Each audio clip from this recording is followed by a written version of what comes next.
Well, welcome everyone. It's so good to be back this week, to be spending this time with you. I have just a couple announcements to start with. I won't be teaching next Sunday on, I think it's the 18th or the 19th of November. I will be in, I won't be doing the live stream. I will be teaching in Cincinnati that weekend. So any of you who are in the Midwest, I hope to see you there. And then I have a retreat coming up in January in Carbondale, Colorado. So I invite you to visit my website and just see if there's see the details there. If you're interested in joining, I'd love to see you at either events. And so it's so nice to come together. So nice. So I want to offer just a couple of thank yous for some donations that came in this last week. I want to thank you, Alex and Kiara. Thank you so much. Of course, thank you, Butch, and thank you all who show up with your big, open hearts. Now, this is what this path is about. It's about sharing your goodness and your light with the world. And so I thought we'd start this evening just by closing our eyes and going inward, and getting in touch with the goodness, the beauty, the divinity of your own heart. And so I invite you to bring awareness into the center of your chest and feel this quiet presence of radiance, this quiet innocence and goodness. Give yourself permission to let go of the day. Let go of all the thoughts. Give yourself permission to cut through the emotions. Any emotion that you are carrying around with you. And come directly into the heart. And feel this quiet presence of innocence. This quiet presence of divinity. And say, yes, there's something here. Something absolutely divine that I am. And so I invite you to join me in going inward, feeling this radiance, experiencing the depth of what you are. So often in life we're carried away by our mind and all the thoughts. We are carried away by the definitions that others have given us of ourselves.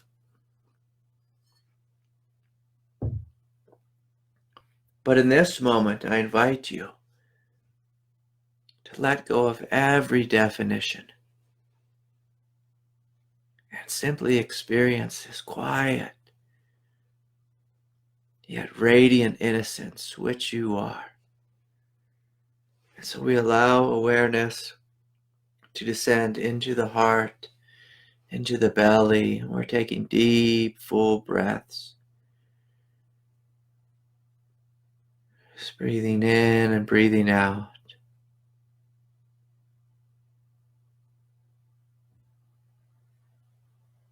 And just noticing what it's like.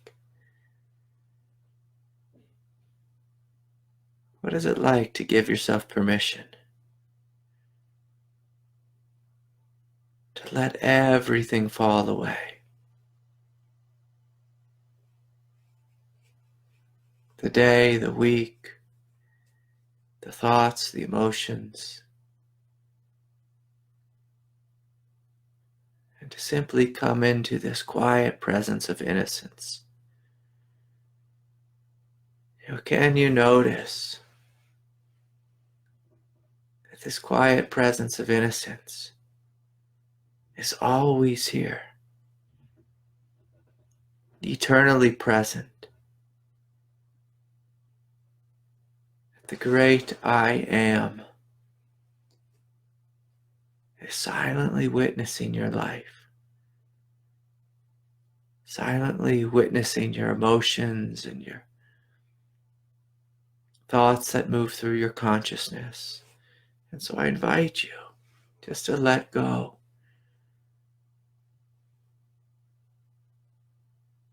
To let go into the deepest, most essential aspect of your nature. This presence which has been here when you were 2 years old and 10 years old and 15 and 20 and 28 and 30, and is here right now. Will you join me in letting go into this presence? And as we're doing this, we're inviting the whole energetic body to wake up.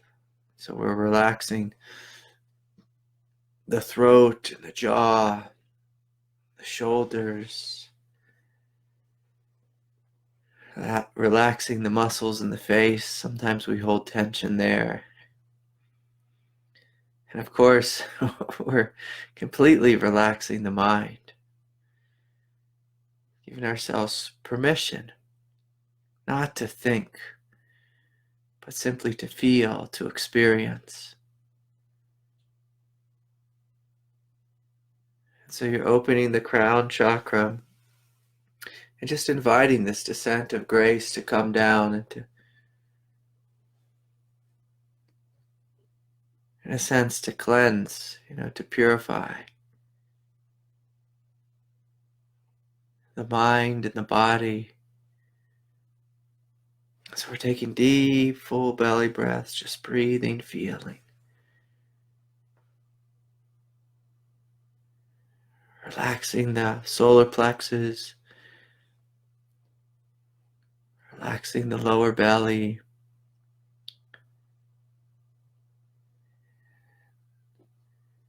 the pelvis, the pelvic floor, the thighs, the knees, the calves, the shins, the feet.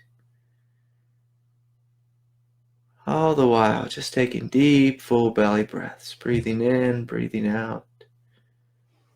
Simply feeling, experiencing. And of course, if anywhere is tight, I'm going to invite you just to breathe, a sense of spaciousness into any tension. And so we're breathing and just smiling, inwardly smiling and saying, yes, I'm willing to relax, I'm willing to let go, I'm willing to breathe and feel and experience.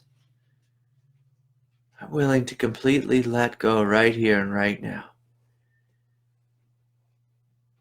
And say yes to that which is good, that which is true, that which is beautiful about my own nature.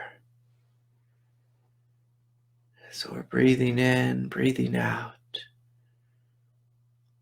inviting the entire body to relax, to let go. And we're welcoming this grace. And so as the body relaxes, we're just envisioning the crown chakra, this bowl. It's receiving, it's receptive. It's receiving this grace from above.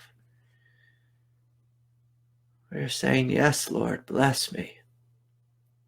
Make me a conduit of your grace, of your light, of your love.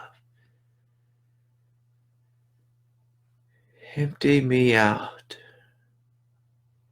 Fill me with a greater light than I've ever known before. And so we're inviting this grace to come down and through the crown chakra into the third eye.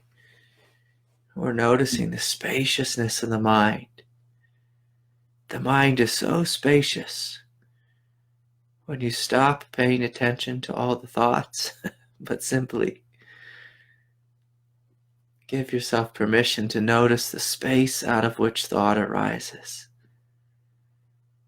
You'll notice there's an eternal freedom here. And within this freedom, it welcomes this grace.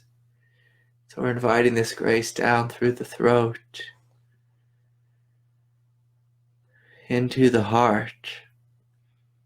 You may notice your heart chakra radically lighting up. There's this lotus right in the center of the heart. This lotus is growing, vibrating, radiating with light. And in a sense exploding, and you feel this light shining out, going down your arms, out your fingertips. It's going out from the front of your heart, the sides and the back. It's going down into the solar plexus and the belly.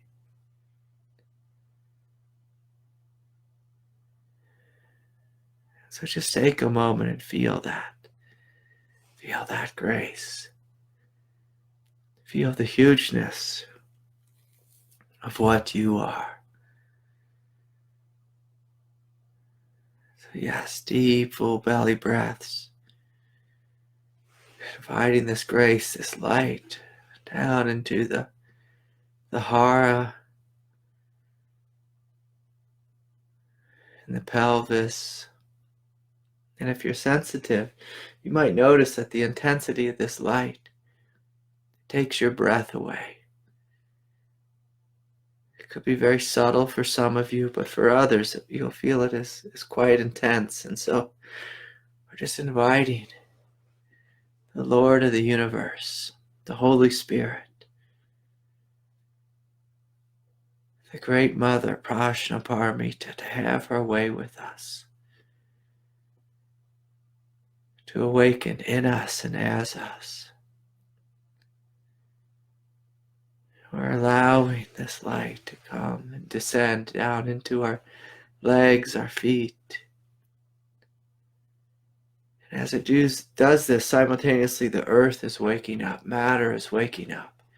And you begin to feel this descent coming up through the bottoms of the feet, through the calves, the shins,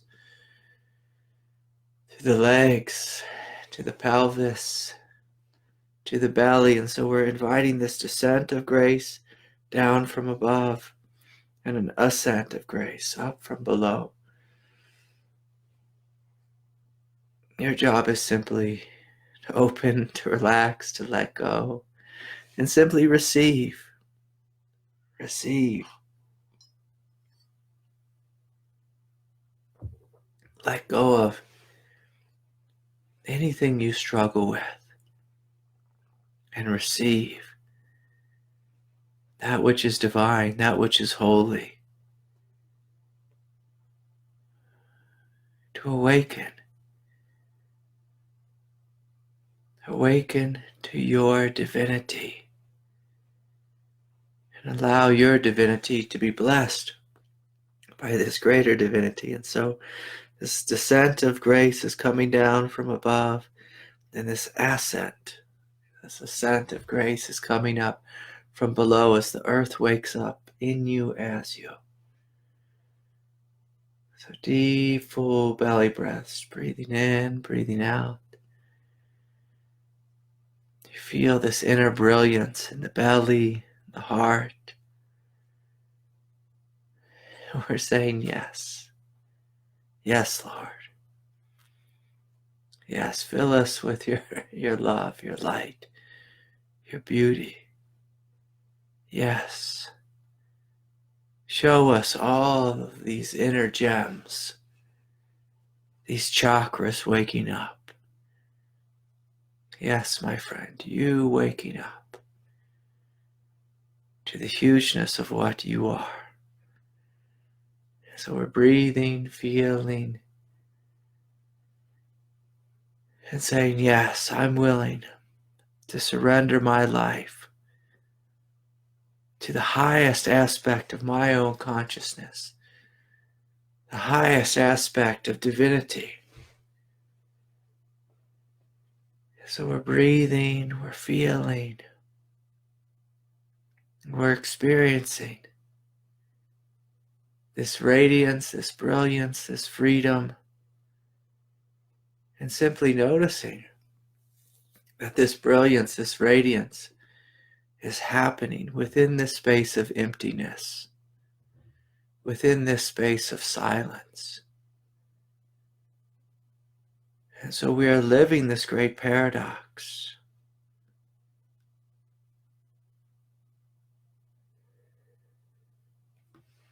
We are living this paradox. You're feeling the emptiness of your consciousness. It's vast, it's spaciousness, it's free. You begin to feel as if you are a divine nobody. As your humanity lets go, as the mask lets go, as the personality lets go. You feel into this divine emptiness. And it's within this emptiness that we are filled up. Filled with grace, filled with love, filled with compassion. And so let us feel into this paradox. Let us experience this paradox. Let us notice in each of the 7 chakra centers, each is empty and like a bowl, receptive, silently radiating with grace, with emptiness, with a sense of energetic aliveness. And as you give yourself more and more permission to be empty, you begin to feel this radiance. This emptiness comes alive with a radiance, with a sense of fullness. You receive this light, receive this love, receive this greater felt experience of brilliance.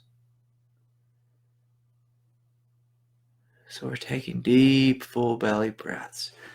Breathing in, breathing out, giving ourselves permission to be completely empty and silent. And simultaneously, giving ourselves permission to be filled.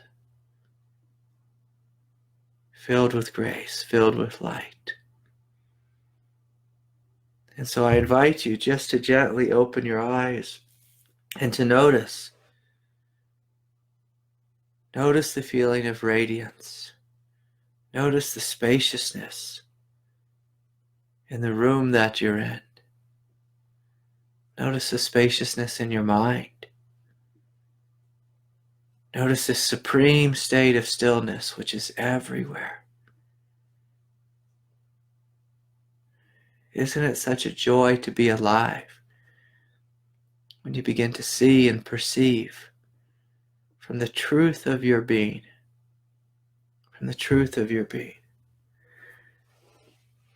And so welcome everyone. I'm going to invite you to stay with your experience. I want to say welcome to Denny and Rhonda and Christine and Ivy and Alex and Jem, people, and Brooke, to people tuning in from all over the world. So it's so good to see you all. So good to see you all. And so Ivy's brought forward this question. She says, "Hi Craig, I wanted to ask you to talk about emptiness as I'm beginning to perceive the space that's opened after the patterns are being let go. This emptiness leads to openness to all, correct?" Yes, Ivy, this is a beautiful question.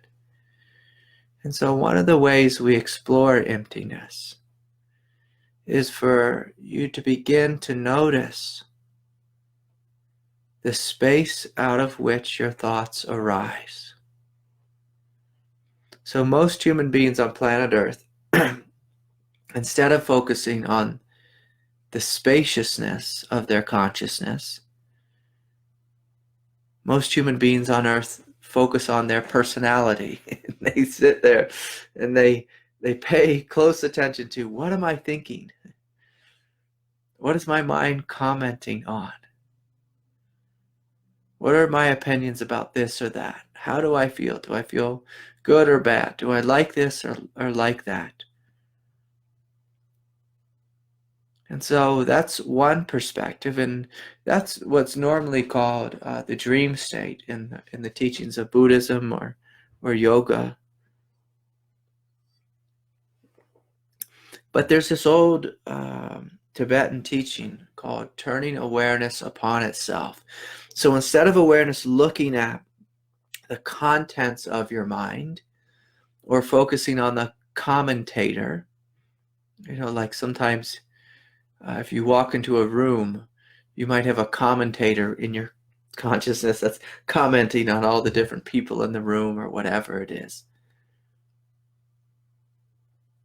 But to experience the depth of what you are, the true space of awareness, instead of focusing on the contents of your mind or the commentating,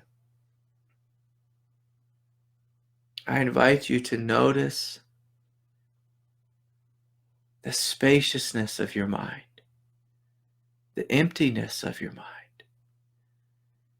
And within this emptiness, you can notice that the emptiness, it's not like empty like just an empty box. There's an emptiness here that is awake and is aware, that's silently listening and experiencing life. This emptiness is innocent. It's beyond, judgment. It's just gently noticing life. And so sometimes people in life, they've been in a car accident. And right before they get into the accident, they notice that their awareness, it just becomes wide open. And they can see clearly everything that's happening. And there's no judgment. They're just witnessing the body, they're witnessing the mind, they're witnessing emotions, they're witnessing the environment, the smash of the car, whatever it is. I once read a story about a soldier who he was getting ready, he was at war, and he had an enemy combatant in his sights. It's like a Taliban soldier, and he had the enemy in his sights. He was getting ready to pull the trigger of his rifle, and all of a sudden his awareness woke up. He was no longer in the personality of the soldier. He was no longer on the side of the U.S. military. He just woke up. And he saw the spaciousness, the spaciousness of the compound that they were in. He saw the so-called enemy on the other side of the compound, but he saw that it wasn't an enemy. He saw that it was a human being with a heart. He was able to see truly. And so he didn't pull the trigger. He just witnessed the enemy run away.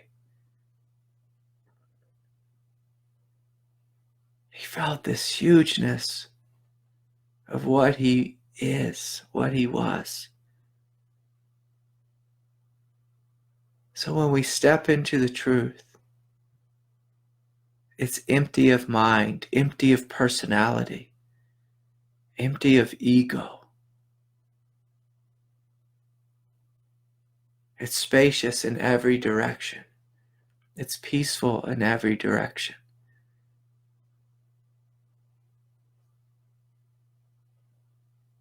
And so the more you pay attention to this emptiness, this great divine nobodiness that you are,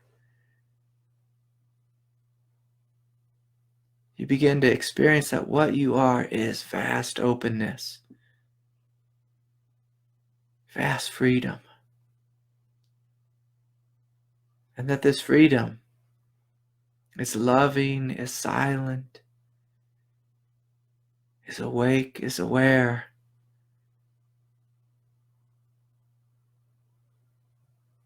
And when we first step into this emptiness, oftentimes it takes our breath away.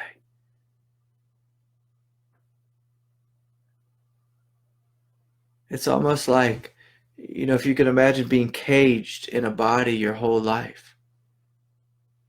Like your consciousness is caged.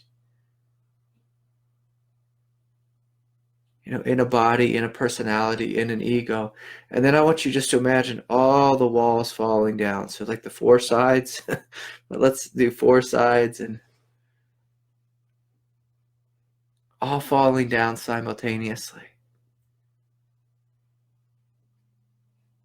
And you begin to see that what you are is something quite vast, is uncageable, uncageable, undefinable,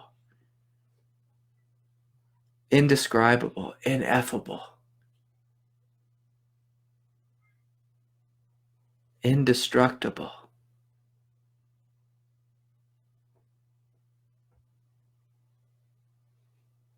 And so sometimes we have this experience through grace that life will just help us just to wake up.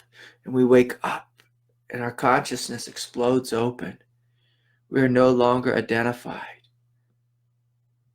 with the human ego, with our personality and our conditioning and our story and our history. We wake up and we see we are this vast consciousness.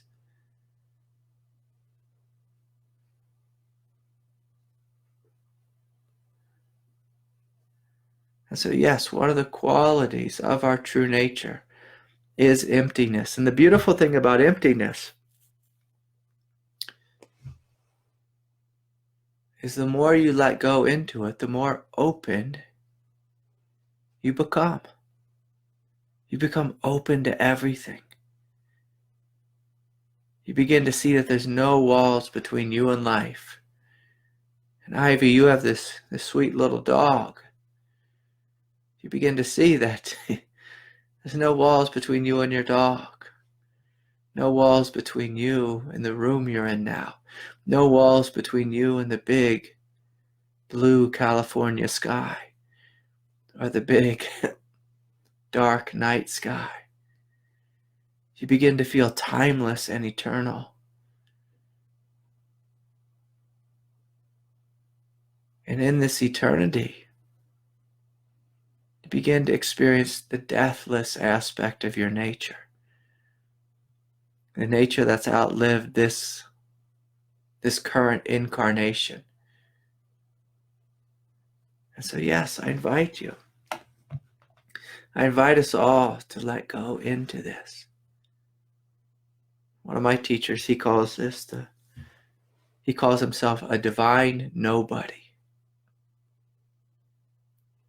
The beautiful thing about emptiness is it frees you from your concerns, from your egoic struggles, from your, the silly arguments we've had with people for so many years that we've held on to.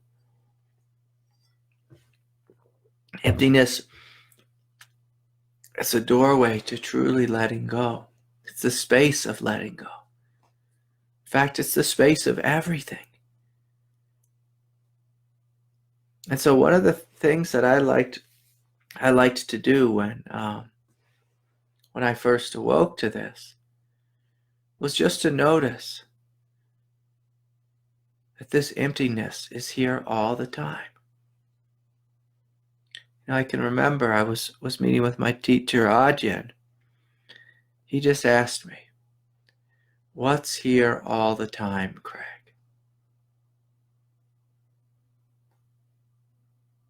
And I noticed there's this silence, there's this spaciousness, this openness, this emptiness. And he said, "Good, place your attention there." And when you place your attention, on silence, the silence grows. When you place your attention on spaciousness, spaciousness grows. And the opposite is true, though. If you place your attention on your ego and on your personality, then your personality grows. Like Miss Kim Kardashian, if I said her name correctly. And I saw her on the news because there's this big fires in California, and I think her home might have burned up or something. But she has a big personality. Her whole life is built around her personality. Her 10 million Instagram followers are built on her personality and commenting on her personality and judging her personality and, whatever it is people do on Instagram. And so this is the opposite. Giving yourself permission to be anonymous. Anonymous. But what you find is when you truly become anonymous, you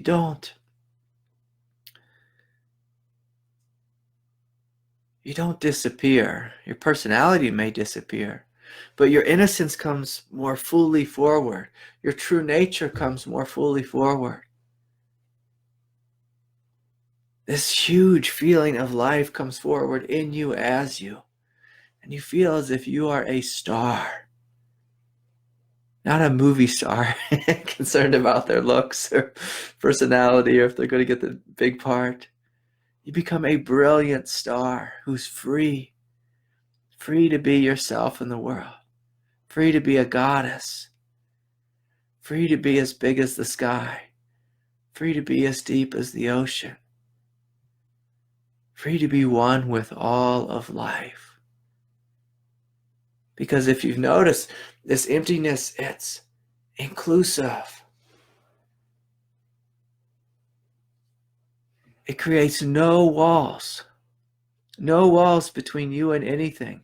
But the personality creates a wall. This is me, and you are over there.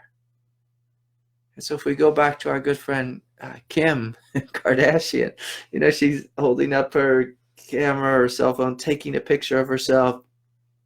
And she's telling herself and telling her community, I am this mask. I am this body. Look at this mask. Look at this body. And we can live a whole world in that mask or body. But if we stop and say, what's here beyond the body? What's here beyond the mask?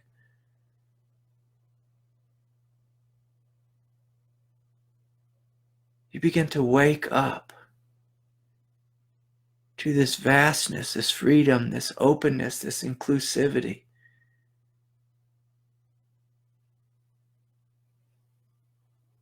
Where you look at a mountain and you see yourself. You look at the sky and you see yourself. You look at your dog and see yourself. You look at everything and see you everywhere. See, because what you see is you see that you are life and life is everywhere. You feel this divinity. You feel this love. You feel this holiness and this non-division. Because this is the truth. This is the truth. That what you are is not the mask. What you are is not the body. What you are is not the thoughts in your head. What you are is not the personality. There is something much more essential. Much more essential. Something that outlives everything, even this lifetime. And so thank you, Ivy. That's a beautiful question. And so, here's another question from Lisa. She writes, spaciousness, this absence, letting go, is the truth. Let go every aspect of being into nothingness. For the mind is very difficult to get near there. Maybe we need not to embrace it. Yes, Lisa, ask me that question again. A different way. I think I was a little bit confused by your question. Okay, so the emptiness, the silence, the spaciousness, and letting go, all of that is your true nature. All of that is your true nature. When you let go of mind, you will find this here. A spaciousness, a freedom, and most everything falls away.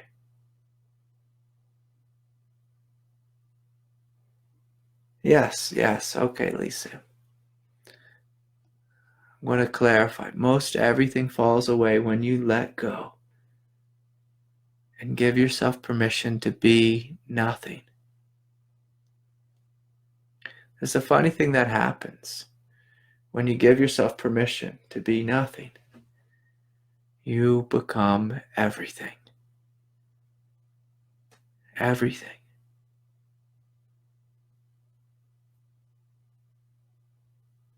And that's a radical perspective, because when there's no walls between you and life, you become the love of the universe, the light of the world. This incredible freedom and brilliance.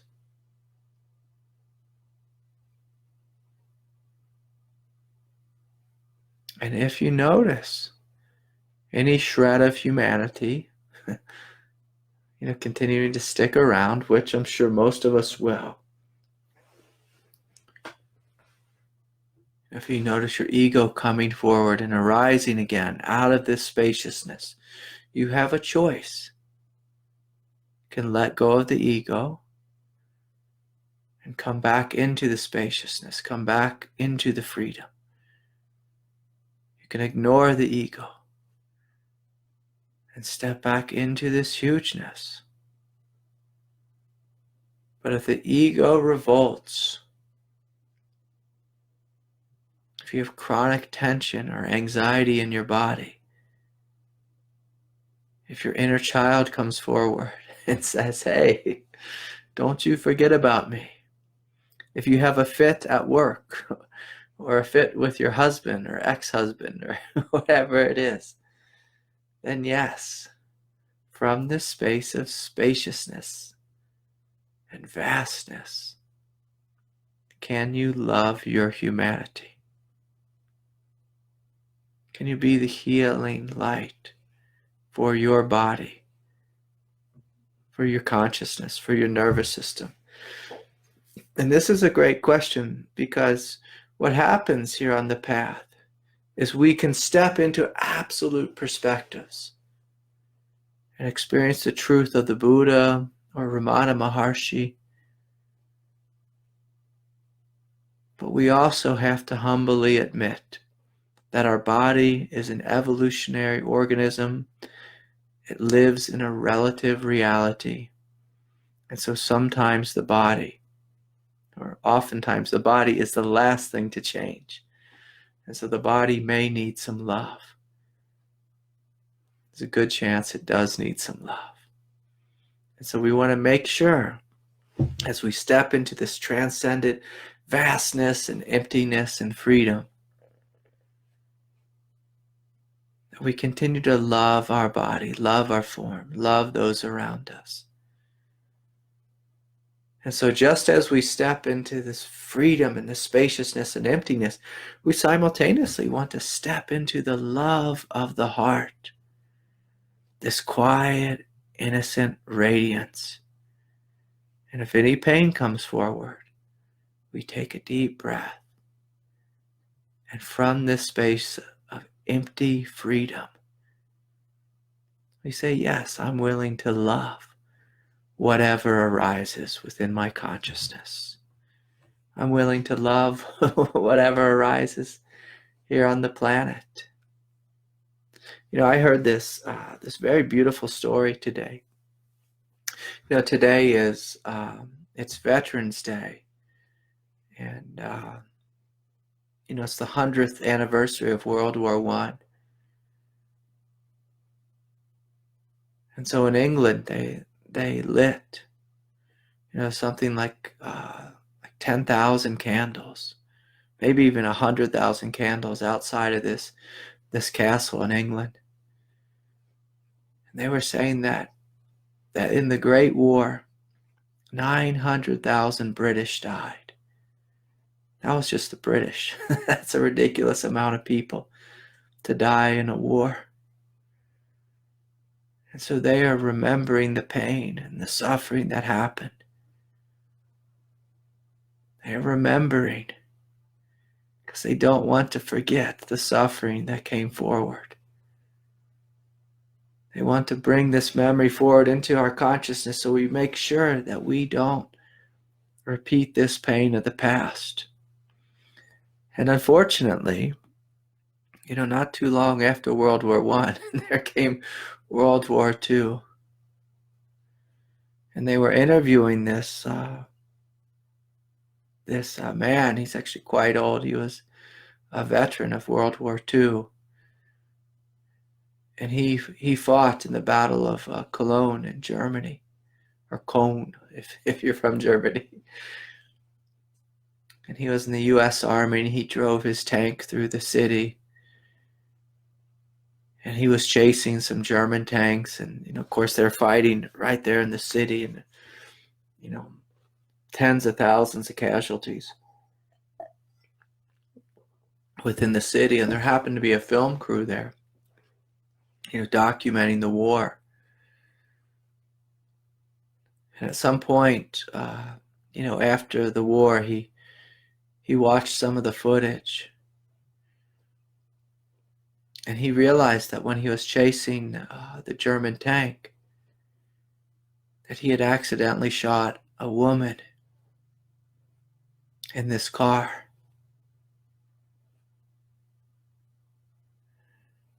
And it just brought him to tears. He's struggled for many, many decades with this great sadness, this pain, this heartache for shooting this innocent German girl. She was quite young.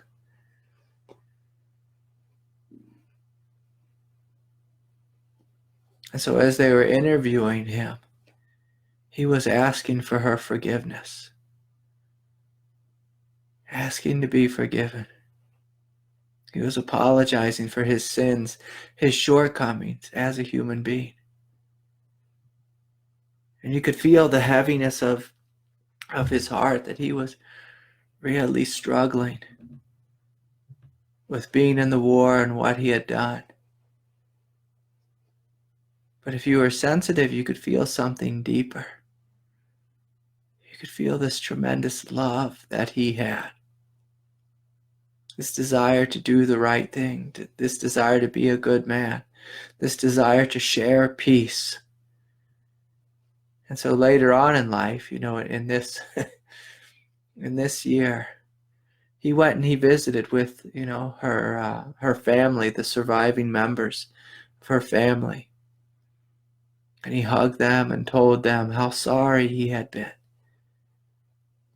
for causing their family pain. And so he was an American soldier, and he was apologizing for what he had done in World War II. And the German family were receiving his apology and embracing him and hugging him as well, forgiving him for being human, for being 20 years old and driving a tank through a city and being a part of just that huge, painful experience that humanity had back in 1944, 1945. And it was a movement of love where he was asking for forgiveness and reaching out to embrace those who he harmed and those who had received the pain, were reaching out to him and hugging him and holding him. And it was so touching, and you felt a timeless love, a love that was as big as the sky, a love that went back decades and provided a sense of healing, a healing that this world needs, And so when you give yourself permission to be empty, you also see clearly. You see when your humanity made a mistake. You see when your personality did something wrong. And you see that the world needs greater love, greater healing, greater forgiveness. This is what we need right now, is people who are willing to let go of their personality, let go of their inner defense mechanism, and say, yes,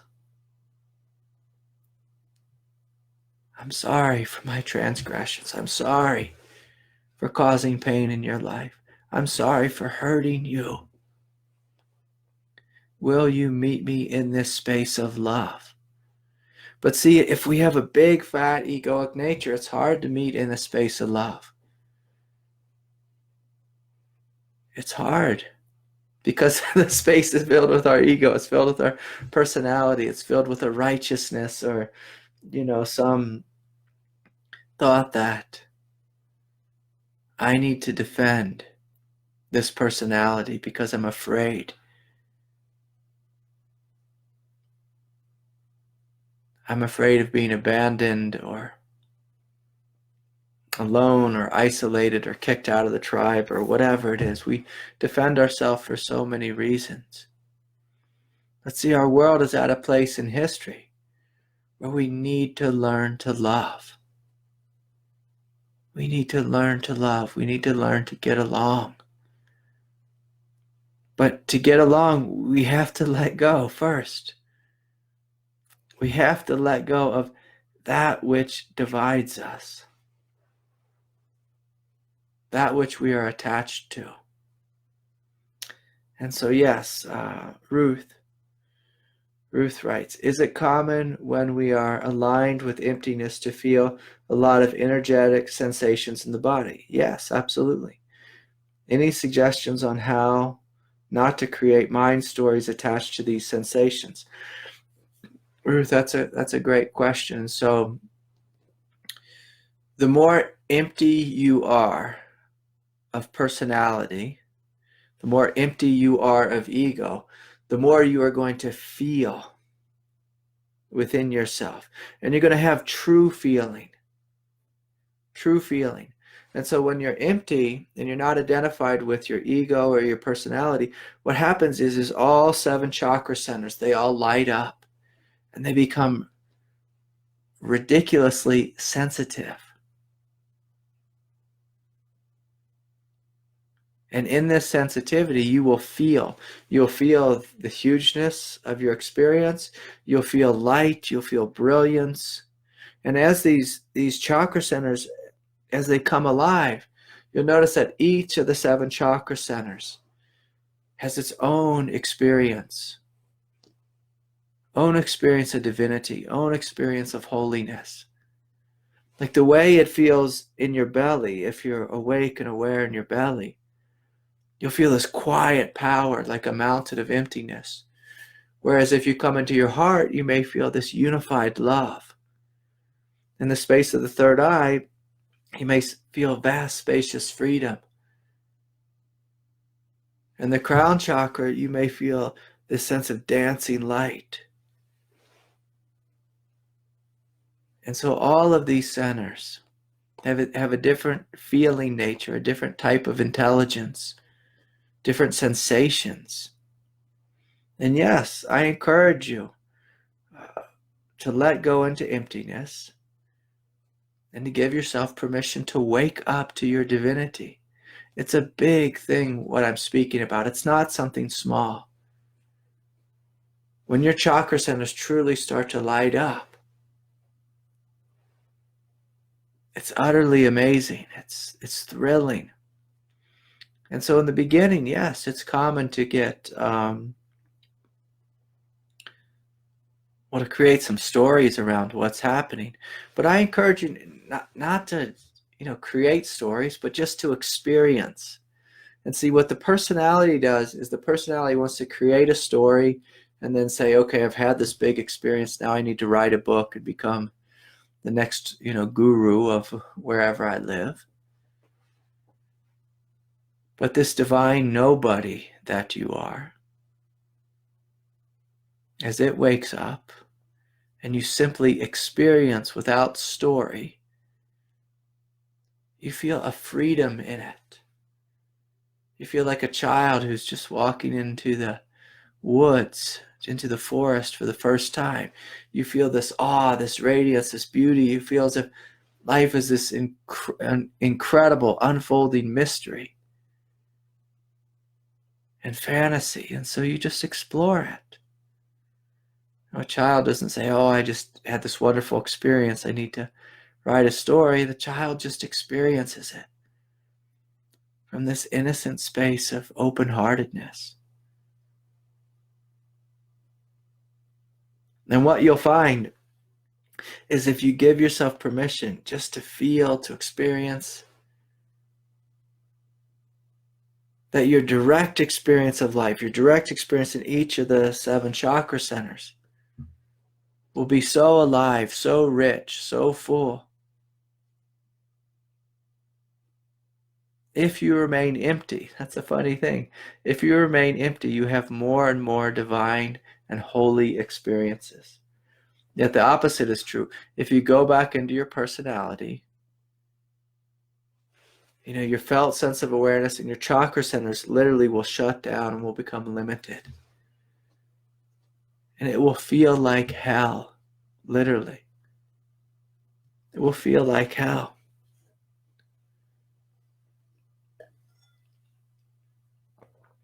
And so I encourage you, just like my teacher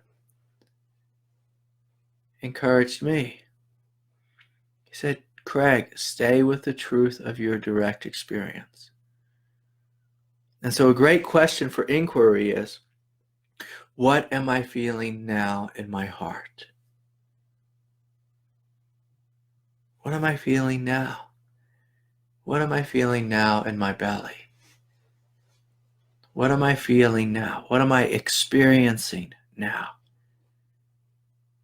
Directly in the space of my consciousness. And notice the impermanence of how things come and they go. But your experience is eternally unfolding. Whereas our mind, what it likes to do is it likes to hold on to things and try to take an experience that is ever unfolding and turn it into concrete, turn it into a story. But when you begin to feel the pain and the limitation in story, you'll never want to do that again. And when I have to tell stories of what happened to me in the past, oftentimes I feel my consciousness becoming subtly more limited. But if I stay with the moment where I'm at right now, consciousness expands. And this is true for all of us.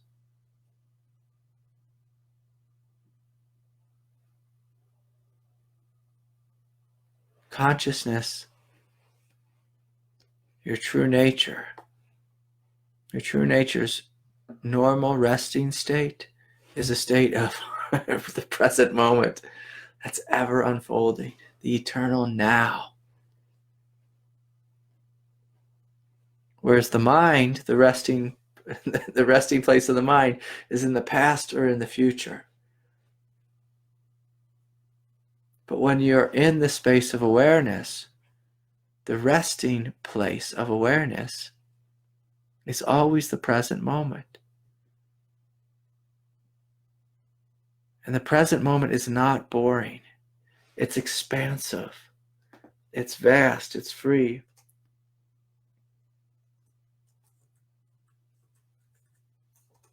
It's infinite. Infinite. Ineffable. Indescribable.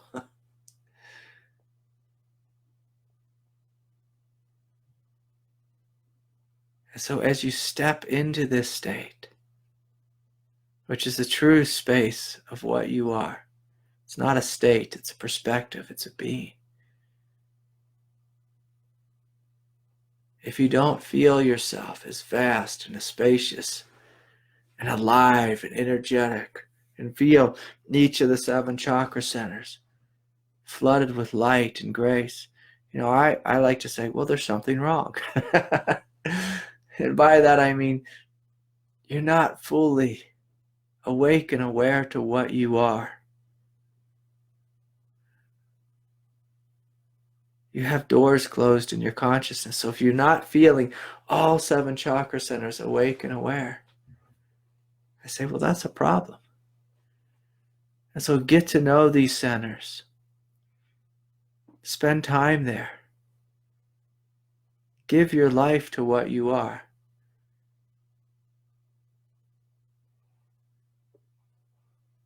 And the more and more you let go into the depth of what you are, the more you'll find that life is waking up in you as you.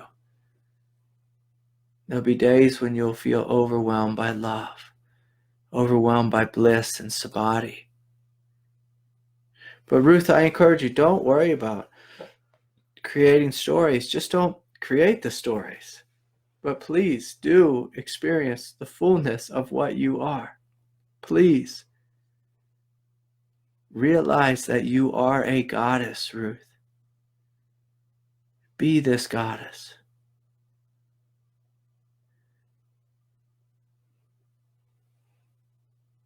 We came here to be kings, to be angels, to be goddesses, to be masters.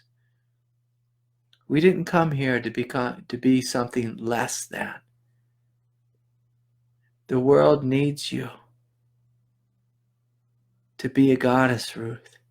The world needs you to be an angel. The world needs all of us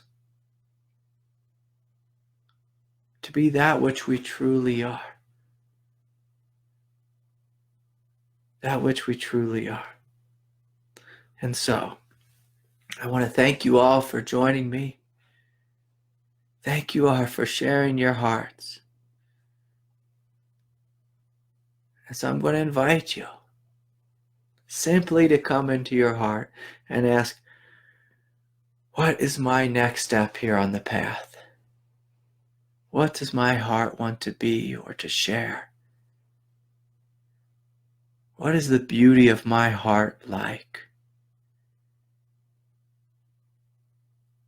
How does this brilliance manifest itself here on planet Earth? And so I invite you to play with these questions, to let go into these questions. And again, I want to thank you all for joining me. I'm going to invite you that if you're in Cincinnati next weekend on the whatever it is, the 17th or the 18th of November, come see me at the Victory of Light. If you want to come on retreat, there's plenty of space left for the retreat that I'm having in Carbondale, Colorado, this January. I think it's 16th through the 19th. Go to my website for the details to verify those dates. But please, join me in this intimacy. Join me in the hugeness of what you are. Join me in this freedom. Don't live a life that's less than holy, less than divine. So thank you all so much. It's so good to see you. This satsang is supported by donation, and so I invite you to visit my website, craigholliday.com. And if you are touched by this broadcast, please offer a donation that helps support the Sangha and helps us to reach more people like you across the globe. My heart is with yours, and may peace be with you all, and good night. Much love to you all.